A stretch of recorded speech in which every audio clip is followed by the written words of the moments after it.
반갑습니다. 이 시간에는 지난 시간에 이어서 우리나라의 창호, 그러니까 창과 문 얘기입니다. 창호에 대한 얘기를 한 시간 진행하도록 그렇게 하겠습니다. 이 도산서원의 농운정사는 이 전체 평면이 공부한다는 공짜 형태로 되어 있어요. 공부한다는 공짜. 이 공부하는 학생들이 공부하는 집이 기숙사 같은 그런 집인데요. 여기가 이렇게 낮은 창을 이렇게 해놓은 것은 여기다가 책상을 놓았대요. 그 책상 놓고 공부하는 자리고 이게 출입문이고, 그래서 방 하나에 학생이 한두 명씩 있는, 두 명씩 들어갔겠네요. 책상 두 개 놓을 수 있으니까. 그래서 농운정사, 도산서원, 옛날에 도산서당 그랬죠. 도산서당. 이게 퇴계 선생하고 연관된 그런 집입니다. 그 낙동강변에 경치 좋은 곳에 자리를 잘 잡은 우리나라 3대 서원 중에 하나입니다. 3대 서원 중에 하나. 3대 서원이 소수서원, 도산서원, 옥산서원 그러거든요. 옥산서원은 안강, 경주 안강에 있죠. 이것도 정자살입니다. 정자살. 이건 띠살이고요. 이 영양이라는 것이 상당히 생각보다 재미있는 고장이에요. 영양의 맨 뒤쪽에 있는 산이 1월산 그런 산이 있는데, 그 앞에가 주실마을, 조준이라는 유명한 시인인가요? 그분이 탄생한 곳이 이 영양입니다. 그리고 본감 모전 석탑에서 국보가 하나 있고요. 작은 석탑도 여러 개가 있고요. 그래서 옛날 불교 문화가 상당히 꽃피웠던 곳 중에 하나인데, 이 서석지라고 하는 것은 상스러운 돌이 있는 연못이다, 그런 뜻입니다. 상스러운 돌이 있는 연못은 왜 생겼냐면요, 연못을 파려고 땅을 팠는데 밑에서 바위가 나온 거예요. 그러니까 요즘 개념은 그 바위를 깨내는데 옛날에 그 바위 깨내기가 쉽지 않으니까 마음을 바꿨어요. 이걸 서석이라고 보고 그 돌을 살려서 연못을 꾸민 거예요. 그래서 서석지라는 이름이 생겼고, 그 앞에다가 그 위에다가 정자를 지었는데, 이 정자가 경정입니다. 경자가 공경경자 써서 경정인데, 이 문짝을 들어 올렸죠. 대청에 문짝을 들어 올려서 여기다가 등자세로 받쳐서 정말 이걸 들어 열고 지내면 참 시원한 그런 공간이 됩니다. 앞에 연못이 있고 서석이 보이고 축대를 쌓아서 정리를 했는데요. 아주 경치도 좋고 시원하기도 하고, 그런 산림채는 이제 안쪽에 있고요. 산림채는 안쪽에 있고, 정자가 바로 서석지 옆에 있는데, 이런 들어여는 이거 이제 밑에 널빤지 있는 부분이거든요. 이게 창호지 바로. 이 창호지는 우리나라 문은 언제나 안쪽에 발라요. 안쪽에 발라요. 이게 들어 열면 언제든지 이 창호지가 보이도록 그렇게 걸리게 되어 있습니다. 문살이 보이는 게 아니고 창호지가 보이도록. 근데 문살은 밤에 보면은 밖에서도 잘 보이죠. 낮에 보면은 문살이 안에서는 잘 모르잖아요. 그 일본 문은 반대예요. 창호지를 밖에다 발라요. 그래서 밖에다 바르니까 문살이 밖에서는 전혀 보이질 않습니다. 그게 좀 달라요. 정화는 정자입니다. 정자인데 이런 것이 눈곱재기예요. 이걸 이제 들어 올려놨는데 이걸 내려서 이제 닫고, 요거 조그마한 눈곱재기 창을 열고 이렇게 바깥에 사람하고 대화도 할 수 있고 그런 형태입니다. 정자지만 조그마한 온돌방이 있어요. 온돌방이 있어서 이런 분합물을, 이것도 한번 접었지만 하나는 문짝이 크고 하나는 작죠. 요런 쇠를 등자쇠라고 그럽니다. 등자라는 것은 말 탈 때 발 딛는 게 등자잖아요. 등자쇠 그 등자 형태로 만들어서 창을 들어 여는 그런. 이 닥실마을은 봉화읍에서 조금 떨어져 있는데요. 충재 선생의 그 옛날 고택입니다. 소세원의 광풍각, 이것도 정자나 같은 스타일인데요. 여기도 이게 조그마한 온돌방이 있어가지고 거기에 이렇게 들어 여는 문을 해놨어요. 이런 식으로 들어 여는 문을 잘 활용을 해가지고 쓸 수 있도록 한 거. 이건 다른 나라에서 좀 보기 힘든 우리나라만의 좀 독특한 그런 형태라고 볼 수가 있겠습니다. 이것은 불발기를 표현한 겁니다. 불발기. 그러니까 분한문, 안채와 안채 사랑관과 안채 안방과 대청 사이의 분한문에 이런 여러 가지 형태의 불발기를 할 수가 있어요. 이게 팔각형도, 육각형도 있고, 팔각형도 있고, 사각형도 있고, 문살도 이런 게 완자살, 이건 정자살, 이건 빗살, 뭐 이런 식으로 부를 수가 있는데, 이 불발기의 위치는 이 문짝의 전체의 중심 같지만 사람의 앉은 키 높이에 맞춰져 있어요. 되게 사람의 앉은 키 높이에. 그러니까 한옥을 전체적으로 보면은 인체하고 굉장히 연관성이 많습니다. 인체하고. 그래서 인체에 비례해 가지고 위치를 잡는. 그리고 천장 높이도 사람 키하고 사람의 앉은 키에다가 사람 키 하나를 보탠 높이, 그게 이제 천장 높이가 되고 그런 식으로.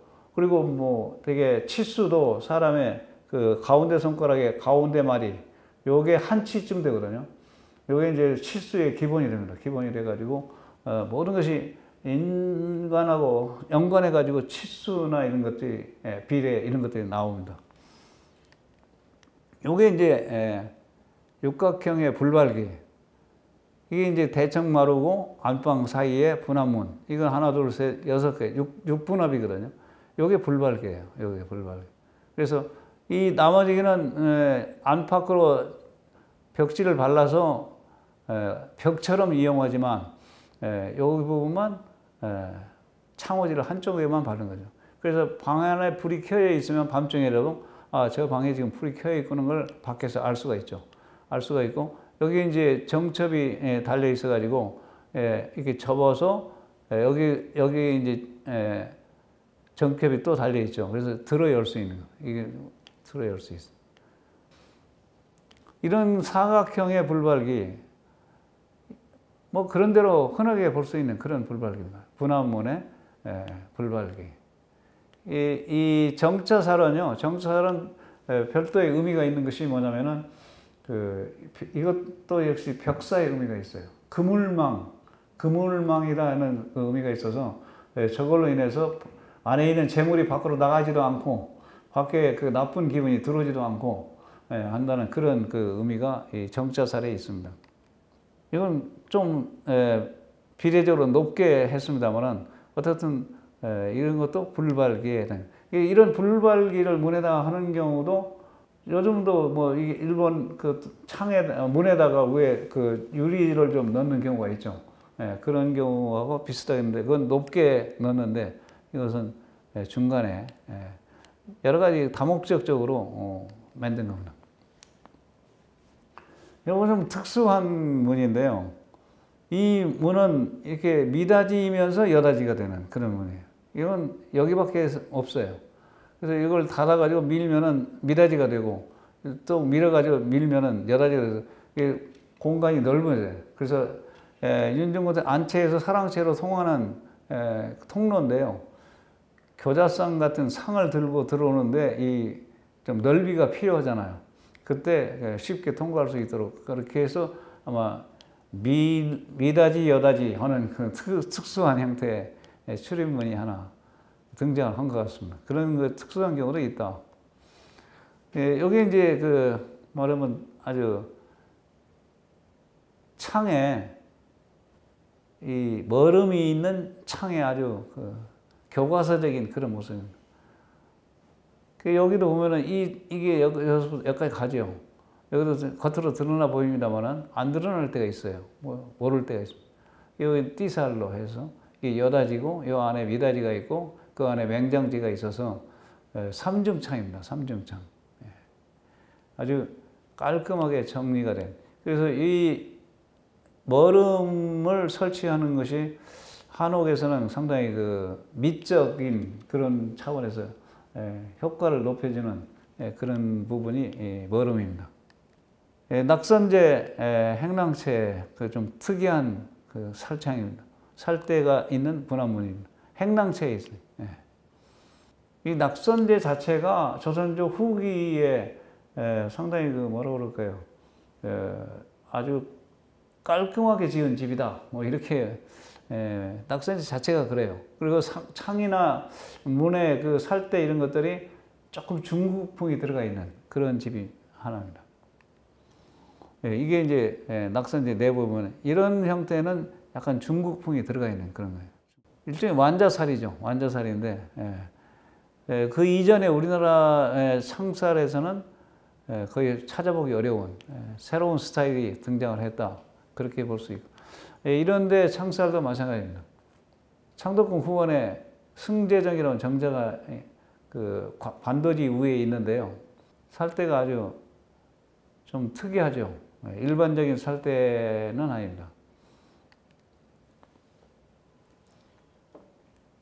이 부용정에 있는 여기도 역시 조그마한 그 방이 있어요. 방이 있어가지고 방 들어가는 분화문이 두 짝인데 불발기를 이렇게 팔각형과 사각형 두 개를 같이 정리를 했네요.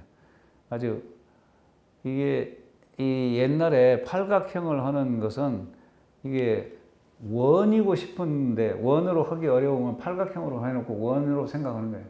그러니까 구도도 팔각 원당형 하면서 팔각으로 했는데 사실 원당이다 그런 얘기죠. 원당. 그런 의미가 팔각 속에는 들어가 있습니다. 이게 천원지방 하는 하늘과 땅을 상징하는 그런 무늬로 대체가 된 거죠. 상징성이 들어가 있는 그런 것. 그런 것들이 다 의미가 들어 있어요. 낙선제에 이런 원창이 하나 있습니다. 여기 이제 내루로 올라가는 그 마루로 올라가는 여기 조금 높이 차이가 있어요. 높이 차이가 있어.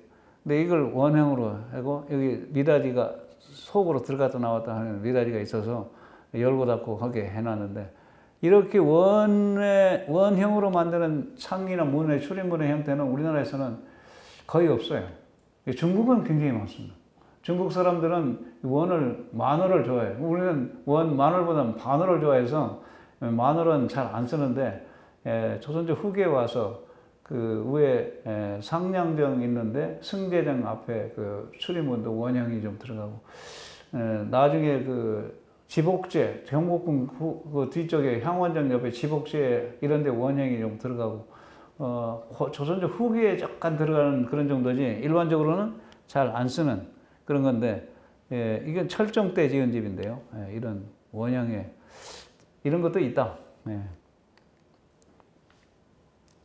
이 김동수 가옥의 가랍집이라고 하는 것은요. 외거 노비의 집을 가랍집 그럽니다. 노비는 노비인데 집 안에서 같이 사는 게 아니고 밖에서 살면서 출퇴근을 해요. 그걸 외거 노비, 밖에서 거주한다. 외거 노비. 근데 이 가랍집이 멀리 있는 게 아니에요. 바로 그 집 주변에 있어요. 주인집 주변에 뺑 돌아가면서 주인집을 에워싸듯이.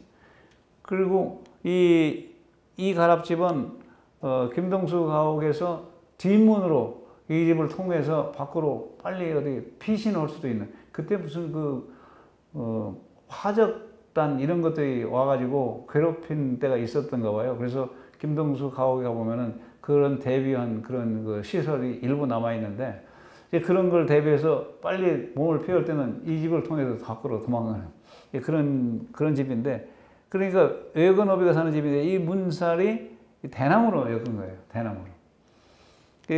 대나무로 해서 이렇게 하는 그런 경우도 있다. 근데 이 문짝은요. 문짝은 정확하게 수평 수직이 맞아야 돼요. 아무리 문짝이 시원찮아도 그게 안 맞으면 문이 열고 닫히는데 문제가 있거든요. 그게 문짝 자체는 수평 수직이 직각이 정확하게 맞아야 돼요. 그거 잘못하면 문짝의 역할을 못하니까. 아무리 이렇게 생겼어도 이게 수평 수직이 딱 맞습니다. 그래서 이 문짝을 떼다가 수평 수직을 보는 경우도 있어요. 수직은 추를 내리면 언제 수직은 봐요. 수직은 보는 건 쉬워요. 추를 내리면 돼요. 이 추를 내리고 거기에다가 문짝 한쪽을 딱 대요. 그러면 이건 수평이 되는 거죠. 그런 식으로 수평을 봤어요. 이 문짝을 떼서 수평 보는 그걸 옛날 한옥 지을 때 수평 보는 청명 본다 그랬대요. 청명 본다. 푸를 청자에 맑을 명자, 밝을 명자에서 청명 본다. 뭐 그렇게 불렀는데 문짝을 대나무를 엮어서 만들어도 수평 수직은 정확해야 된다. 이 살창입니다. 살창. 이 살창의 형태는 이 마른 목골로 하는 경우도 있고 이렇게 그냥 평평한 나무로 약간 그 곡선을 넣어서 모양을 내기도 하고, 이 안에가 부엌입니다. 부엌에서 연기가 쉽게 빠져나가도록 하는데 이 살창이 끝까지 남아있는 상주의 양진당, 안동 하회마을에 양진당 있지만 양진당이 또 영덕에도 양진당이 있고 양진당이 여러 군데 있습니다. 있는데 상주 양진당도 굉장히 중요한 건물 중에 하나입니다. 제가 사는 동네가 분당인데요. 거기 재개발하면서 신도시 만들면서 순회동에 있는 그 옛날 집을 중앙공원에 옮겨다 놨어요. 옮겨다 놓은 집을 가보니까 이 부엌 쪽에 이 작은 찬광 같은 게 있고요. 살창을 있는 집이 그런 대로 잘 남아 있어요. 재미있는 집이 하나 있습니다. 동락당, 이 안강 동락당 옥산서원 옆에 있습니다. 옥산서원. 옥산서원에 모셔진 분이 회재 이연적 선생이잖아요. 그러니까 양동마을의 집성촌이죠. 회재 선생도 그 양동마을 집성촌하고 연관된 그런 분입니다. 그러니까 이 동락당은 별도로 이제 집을 짓고 뭐 홀로 즐겨하는 그런 집인지 모르겠어요. 근데 이게 담장이에요. 담장인데 살창을 담장에다 구멍을 뚫고 만들었어요. 이 바깥쪽이 개울이 흘러요, 물이. 그러니까 동락당 이 대청마루에 앉아서 겨울 물소리를 들을 수 있도록 해주는 거예요. 그게 굉장히 운치 있고 재미있는 발상이다. 그래서 이 살창이 유명한 살창이 됐습니다. 동락당. 이 대장경 판전의 이 살창은 진짜 유명하죠. 이 아래하고 위하고 다르고요. 이 수다라장하고 저 안쪽에는 법보전하고 또 다르고 안팎이 다르고 이 크기를 어떠한 원리에 의해서 정했는지 지금 모른다. 자반 이 8만 대장경을 이 만든 곳은 강화도예요. 강화도에서 만들어 가지고 있다가 고려 고종 때 만드는 거죠. 고려 고종 때 만들어서 있다가 세조 때쯤 해가지고 이쪽으로 해인사로 옮겨옵니다. 배를 타고 하포 지금의 마산으로 와서 거기서 이제 뭐 이고 지고 뭐 달구지에 달고 해가지고 해인사까지 가죠. 그래서 여기다가 이 판전을 짓고 이 대장경 판전이 15칸입니다. 앞에가. 법보전이 15칸. 그러니까 15칸인데 세 줄배기 기둥이에요. 2칸이죠. 측면이 2칸. 그러면은 기둥이 몇 개입니까? 48개의 기둥이 필요합니다. 근데 저 뒤쪽에 있는 법보전도 똑같아요. 그것도 48개의 기둥이 필요해요. 합치면 96개의 기둥이 들어가 있어요. 세워져 있어요. 이런 기둥이 96개가 들어가 있습니다. 양쪽 옆에 잡판고가 있어요. 여러 가지 잡다한 경판을 모신 작은 창고가 있어요. 한 칸에 2칸입니다. 이 기둥이 6개씩 들어가 있어요. 이쪽 6개, 이쪽 6개. 12개가 들어가 있죠. 이게 앞에 기둥 96개, 앞뒤 기둥 96개와 12개 합치면 몇 개입니까? 108개죠. 이 해인사 대장경 판전의 기둥이 108개예요. 108개에 맞췄어요. 제가 볼 때는. 일부러. 그것도 의미가 있잖아요. 이 집이 국보는 물론이지만 세계문화유산에 등재된 집이에요. 집이 등재가 됐는데 안에 있는 경판도 다 세계문화유산에 등재가 돼 있어요.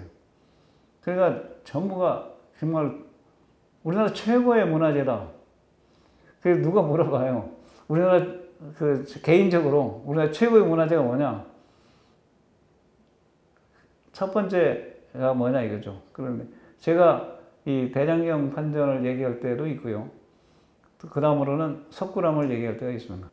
이 살창으로 인해서 공기가 들고 나오는 거 현대과학으로도 잘 규명이 안 되고 계속 여기 뭐 습도계 갖다 놓고 조사해요. 계속 점검합니다. 그 한때 이걸 잘 보존한다고 이 별도로 판구를 진다고 그랬어요. 그 콘크리트로. 그래가지고 거기다 뭐 현대식 기계 설비 다 넣어가지고 했는데 결국 반대해가지고 그 집 다 말고 서로 원상복귀 해놓고 지금까지 잘 지내고 있거든요. 이런 그 판전을 만든 것 자체가 저로서는 참 불가사의한 일이다. 이 대장경 판전은요, 그 위로 잡다한 그 새들도 잘 안 날아다닌대요. 그리고 자관 굉장히 그 뭐라 그럴까 특별한 공간이다 그런 느낌이 들고요. 그 집을 지을 때 밑에 그 땅을 파고 이게 돋갔어요. 땅을 파서 돋갔는데 그 판축을 하듯이 숯, 소금 이런 걸 다 넣어가지고 모든 것을 굉장히 과학적으로 집을 지었어요. 그게 대단한 집입니다. 안동 봉정사 대웅전 이것도 역시 국보입니다. 이건 완전히 정자살의 그런 문이. 요 앞에 쭉 달린 게 이거 문을 다 들어 열 수 있는 그런 장치예요. 들어 여는 문. 이걸 다 물어 열고 여기 법회를 볼 수 있는 그런 공간을 만들어준 게 이런 거죠. 이런 형태예요. 소박하죠. 예. 이것도 오래된 겁니다만은 고려 말에 맹시 행당입니다. 최영 장군이 살았던 집인데 나중에 맹사성이 손주 사위예요. 그래서 손주 사위한테 집을 물려줬어요. 그래서 맹씨 집이 됐습니다. 여기도 가운데 기둥이 있죠. 예. 이 집도 임진왜란 쯤에 지은 그런 집입니다. 그래서 오래된 집이죠. 이 바라지 창인데 두 짝. 이것도 마찬가지입니다. 그런 이 양동 마을에 오래된 집이 많이 있어요. 마을 자체가 윈속마을로 우리나라 하회마을하고 쌍벽을 이루는 그런 동네죠. 여기도 가운데 그 영상, 영덕에도 충효당이 있어요. 이게 뒤에 대청마루 뒤에 있는 바라지 창입니다. 여기도 가운데 기둥이 있죠. 전 창이지만 그러니까 고식이 되면은 옛날에는 다 이런 식으로 했다 하는 것을 알 수가 있습니다. 제주도 집은요 전부 널빤지로 했어요. 태풍이 세가지고 방법이 없어요. 창호지 바르면 창호지가 견디지 못합니다. 그래서 남쪽에 태풍이 몰아치는 쪽은 이 풍채를 해서 이거 받쳐놨죠. 이걸 내리면은 이게 닫아져서 태풍을 방지하는. 그래도 이 문짝을 널빤지로 했어요. 널빤지로. 전주에 가면 송광사가 또 하나 있죠. 나한전인데 요거 조그마한 창이 문이 있어요. 이 문을 닫아놓고 이 문으로 드나들 때가 있는가 봐요. 이 작은 문을 하나. 이런 경우도 재밌죠. 포루라고 하는 것은 이게 대포를 쏘기도 하고 또는 네모반인 경우도 있고 그래요. 지포자를 쓰면은 네모반이고 대포포자를 쓰면은 대포 쏘는 거죠. 이것은 네모반인데요. 이게 전봉판문 그렇게 부릅니다만 이게 무서운 괴수의 얼굴 나티 형태에 해놓고 이렇게 코하고 뭐 이렇게 콧구멍을 이렇게 뚫었어요. 이게 활 쏘는 구멍입니다. 여기는 눈으로 화살을 조준하는 그 열쇠 키처럼 열쇠 구멍처럼 생겼잖아요. 여기는 화살이 이렇게 내미는 그런 공간입니다. 그래서 군사들이 필요할 때 들어가서 싸우는데 적병이 이거 보고 놀래서 도망가라고. 자관 그 수원 화성에 가면 이런 문짝을 보실 수가 있습니다. 상당히 이건 고급스러운 굉장히 큰 문짝입니다. 그래서 이런 보강 철물이 필요하죠. 그래서 빗살로 처리했습니다만은 중간에 여러 띠살을 하나씩 띠를 더 대가지고 조각도 집어넣고 하는 그런 걸 볼 수가 있는데 상당히 고급의 그런 문짝입니다. 일종의 꽃살입니다. 꽃살. 이것은 꽃살은 아니고요. 이 마곡사 대광보전이 마곡사의 가장 중심되는 건물인데 꽃살 이런 꽃살 또는 이런 빗살 이런 것들을 이렇게 해서 사선만 있는 게 아니고 가로 세로도 있으면 이거 소설빗살 그렇게 부르는 거예요. 소설빗살. 아주 다양한 형태의 그 꽃살을 칸칸이 좀 다르게 처리한 그런 집입니다. 궁궐에도 이런 꽃살을 썼어요. 궁궐에는 이 이상의 더 자세한 꽃살은 안 썼어요. 근데 비교적 깔끔한. 중국의 궁궐도 이런 꽃살을 썼어요. 비슷합니다. 문짝이 크니까 보강 철물을 대서 처리한 그런 겁니다. 영광의 불갑사 대웅전은 좀 특이한 건물입니다. 일반적으로는 잘 가서 보면 다 똑같은 집이지만 부처님이 한쪽에 앉아 있어요. 중앙 정면에 있는 게 아니고 북쪽 편에 앉아 있어요. 그 동양집인데 북쪽 편에 앉아서 남쪽을 보고 계시고 집은 서쪽을 향해 있고 남쪽에 이런 그 꽃살이 있습니다. 이 꽃살은 사실은 오래된 건 아니고요. 오래된 건 아니고 그렇게 잘생긴 꽃살이라고 볼 수는 없지만 이런 것도 있다. 해인사 대적광전의 그 문살입니다. 빗살과 완자살을 섞어서 이 대적광전 안에는 그 비로자나불을 모신 정각입니다. 밖에서 보면 이렇게 보이는데 안에서 보면 이제 그렇게 보여요. 안팎에서 다 문살이 잘 보이게 하는 게 우리나라 문짝의 문의 특징이죠. 이 창호지는 그 미세한 구멍이 있어서 그 외기가 통해요. 바짝 마른 날은 그 창호지가 팽팽해지면서 외기가 더 잘 통하고 비가 온다든지 습기가 많은 날은 축 늘어지면서 외기를 막아줘요, 오히려. 그래서 바깥 공기가 안으로 안 들어오게 하고. 그 습도 조절을 하는데 약간의 도움을 주는 그게 창호지입니다. 이게 꽃살입니다. 이게 이제 빛꽃살이죠, 빛살. 그 연꽃이나 무궁화, 뭐 여러 가지 모란, 이런 꽃들을 이용해가지고, 꽃살을 만드는. 이게 문짝이 굉장히 크잖아요. 커서, 이게 빛살로 하지 않으면은, 이게 힘이 약해져요. 이게 너무 길어지면은, 문짝이 잘 견디질 못합니다. 그래서 빗살로 하는 것이 원칙이고 이런 대부분의 꽃살들은 빗살로 처리가 되어 있습니다. 이렇게 단청이 돼 있죠. 꽃이니까 단청 당연히 해야죠. 근데 그렇지 않은 그 정각들이 지금 있어요. 벗겨졌는데 원래는 돼 있었는데 벗겨졌어요. 벗겨졌는데 다시 안 오고 그냥 백골 상태로 두는 그런 걸 볼 수 있어요. 이거 마찬가지 이런 겁니다. 대소사 대웅전의 이 꽃살이 굉장히 유명합니다. 그런데 이 단청을 안 해요. 단청을 했으면 좋겠는데 그 단청을 안 하니까 나무가 빨리 상해요. 여기뿐만이 아니고 이런 오래된 그 정각들이 단청 안 하는 경우가 굉장히 많습니다. 그런데 대소사 대웅전은 칸칸이 이렇게 모양이 다릅니다.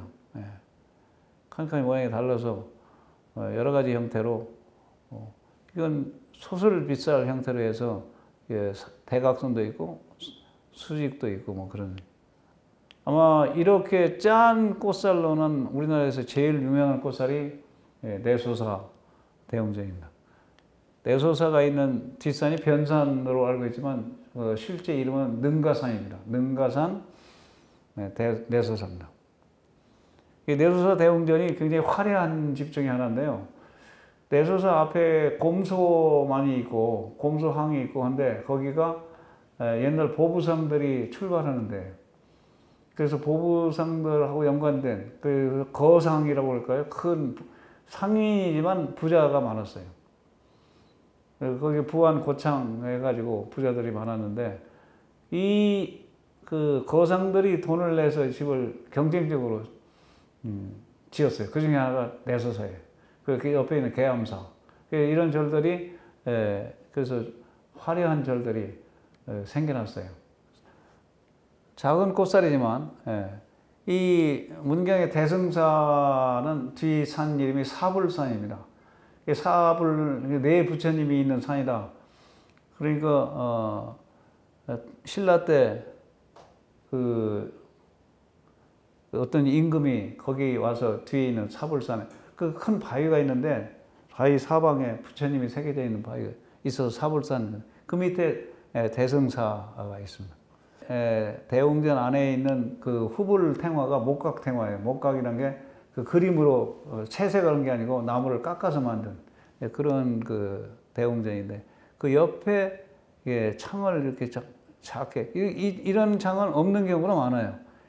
측면에. 그리고 널빤지로 벽을 했어요. 빈지벽이라고 그러죠. 빈지벽을 했는데, 이런 빈지벽을 하고 이렇게 하면은 뭐가 좋으냐면요, 이 대웅전 안에서 목탁을 치잖아요. 목탁. 그 목탁 소리가 밖에 잘 울려나가요. 빈지벽은. 그냥 그런 회벽으로만 해버리면은 소리가 안에서만 나는데 밖에 잘 안 울리는데, 이 빈지벽으로 하면 이게 공명통 역할을 해서 그런지 밖으로까지 잘 목탁 소리가 들리는 그런 그 이점이 있다고 그럽니다. 이 안에 사람이 잠자고 그런 건 아니기 때문에 비교적 널빤지로 처리를 해서 하는 경우가 많습니다. 그래서 일부러 송광사 대웅전 새로 질 때도, 지장전 새로 질 때도 전부 나무로만 했어요. 나무로만. 회벽을 하지 않았습니다.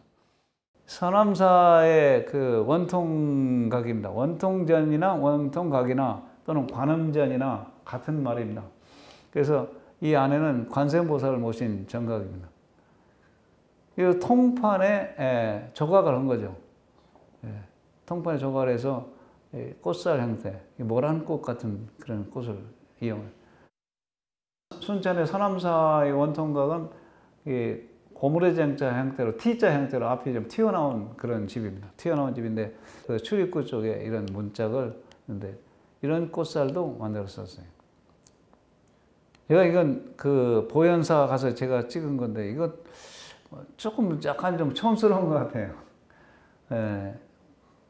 묘양사는 조선시대에는 상중하 해가지고 묘양산, 계룡산, 지리산, 이게 말하면은 사막이죠. 사막에 되는데, 보현사 13층 그 팔각 13층 석탑도 남아 있고, 수층사라고 서산대사에 사람도 있는 그런 절입니다.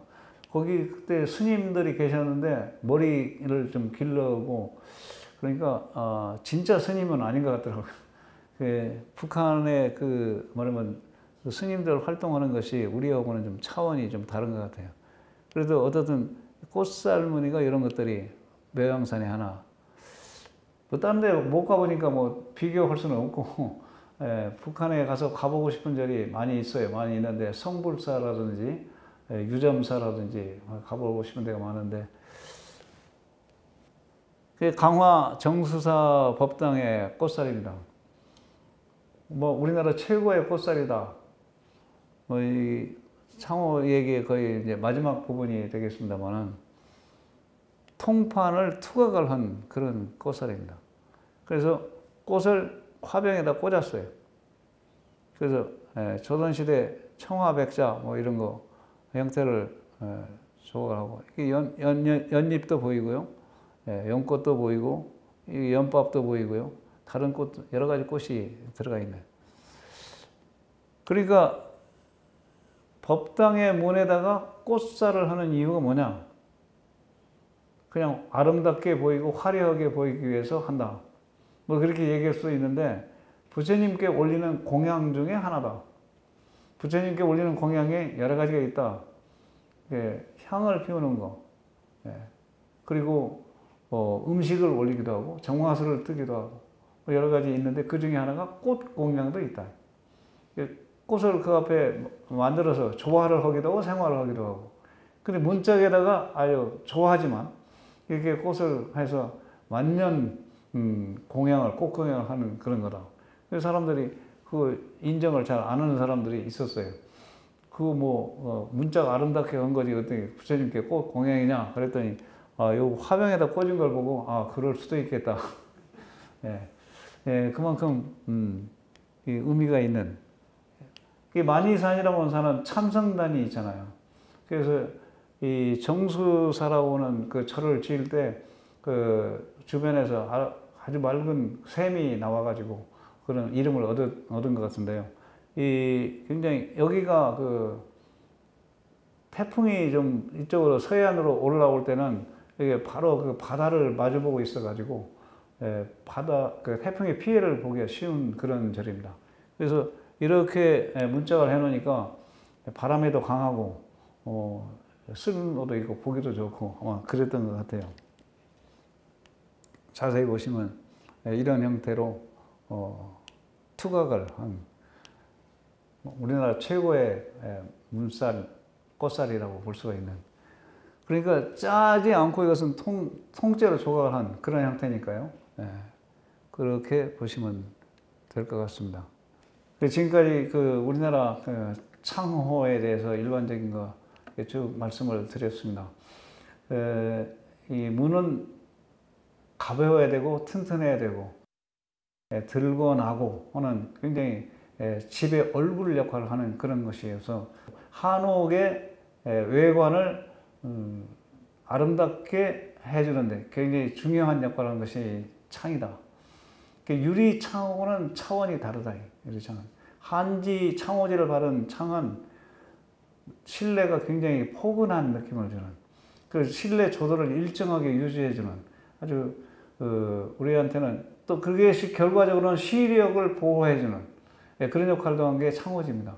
그래서 창호지는 이 종이를 건축에 본격적으로 이용한 아주 굉장히 중요한 역할을 한 것이고, 이런 것들은 아마 고려 때부터 일반화가 되지 않았을까. 그 이전까지는 어려웠지 않았나 그렇게 생각이 됩니다. 창호에 대한 이 말씀으로 제 강의를 모두 마치도록 하겠습니다. 감사합니다.